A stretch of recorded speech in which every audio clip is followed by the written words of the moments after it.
नमस्कार, मी श्लेषा. आपण बघत आहात शंखनाद न्यूज. सध्या जागतिक पातळीवर जी युद्ध परिस्थिती सुरू आहे त्याबद्दल आपल्याला माहिती आहे, पण जागतिक बाजारातील अस्थिरतेमुळे कालच सरकारने नवीन निर्णय काढला. त्या निर्णयामध्ये पेट्रोल डिझेलच्या किमतीमध्ये तब्बल 3 रुपयांची वाढ करण्यात आली आहे. त्या वाढीमुळे आता सर्वसामान्य नागरिकांना काय परिणामांना सामोरं जावं लागणार हे आपण आज बघणार आहोत. पण यामध्ये सरकारने आणखी एक सांगितलं की जर बाजाराची ही जी स्थिती आहे ही जर 3 ते 4 महिने जर अशी स्थिती राहिली तर पेट्रोल आणि डिझेलच्या किमती आणखी मोठ्या प्रमाणात वाढू शकतात.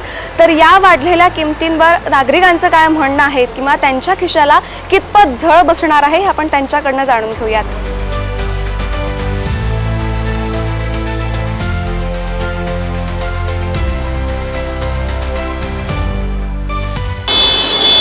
तुम्ही काय सांगाल, पेट्रोल डिझेलच्या किमतींमध्ये तब्बल 3 रुपयांनी वाढ झाली आहे, तर सर्वसामान्य नागरिक म्हणून काय परिणाम होऊ शकतो तुम्हाला वाटतं? प्रश्नच नाही. जीवनावश्यक वस्तूंमधला पेट्रोल असो डिझेल असो हा अत्यंत अविभाज्य भाग झालेला आहे. माणसाची मुवमेंट ही दुचाकी चारचाकीवरच पूर्णपणे अवलंबून झालेली आहे. आता कसं आहे, पायी जाणे किंवा सायकलने जाणे किंवा सार्वजनिक वाहतूक देखील तेवढी सक्षम नाही. त्याच्यामुळे लोकांना पर्याय नसल्यामुळे दुचाकी चारचाकीचा वापर करावा लागतो आणि ही डिझेलची तर फार मोठी वाढ झालेली आहे. याचा सार्वत्रिक परिणाम पडणार, महागाई वाढणार. पेट्रोलच्या बाबतीत जर पाहिलं तर जे इंडिव्हिज्युअल व्हेकल चालवणारे जे लोक आहेत त्यांना अर्थातच याचा मोठा येणाऱ्या दिवसांमध्ये फरक पडणार आहे, सगळंच महागणार आहे. त्याच्यामुळे आता ही दरवाढ जी आहे ती कुठेतरी नियंत्रणात भविष्यात तरी येणं अपेक्षित आहे. जागतिक परिस्थितीवर ते अवलंबून राहील.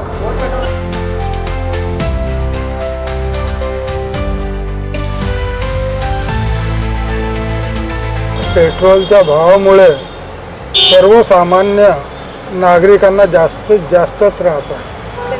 त्यामध्ये ॲटो चालकांनी 2 पैसे जर जास्त मागितले तर लोक 2 पैसे कमी द्यायची कोशिश करते, म्हणजे घर चालवणं मुश्किल झालेलं आहे.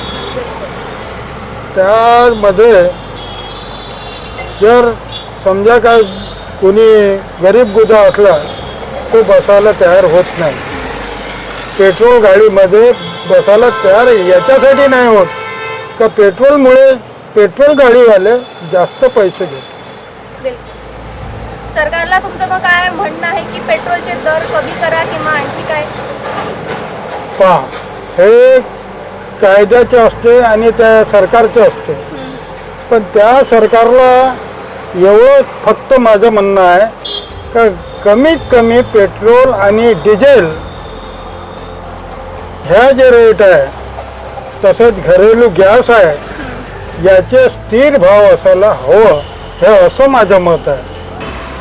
माझी हे अपेक्षा आहे की एवढं पेट्रोल रोज आम्हाला भरावं लागतं. जर रोज 120चं 130चं 150चं भरेन तर घरी का नेईन, स्वतः खाईन कान पोरायला का चालेल.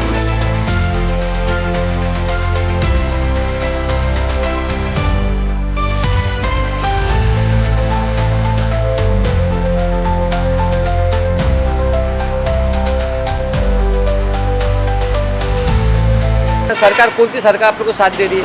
2 रुपये यहाँ बढ़ा रहे, 4 रुपये बढ़ा रहे. वो लोग वाले का पैसा अपने से वसूल कर रहे हैं. वो लोग किससे वसूल कर रहे हैं? अपने से वसूल कर रहे हैं.